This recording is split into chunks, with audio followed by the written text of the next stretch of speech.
Today we're diving into the best block blast strategy. If you want to level up your game and cross those challenges, stick around for the step-by-step guide. Before we jump into strategies, let's quickly cover the basics of block blast. The goal is to match and clear blocks of the same color. Each level has specific objectives, whether it's clearing a certain number of blocks or achieving a score. Understanding these mechanics is key to developing an effective strategy. Step 1. Always prioritize your objectives. Before making any moves, take a moment to review the level objectives. Focus on making moves that align with these goals to maximize your progress. Step 2 is to plan your moves carefully. Look for combinations that can create special blocks or combos.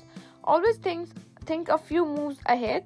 This will help you avoid making hasty decisions that don't contribute to your objectives.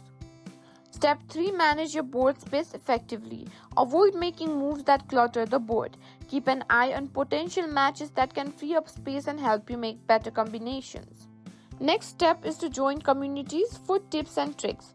Online forums and social media groups can be a great place to learn new strategies from other players. Sharing experiences can help you discover new tactics.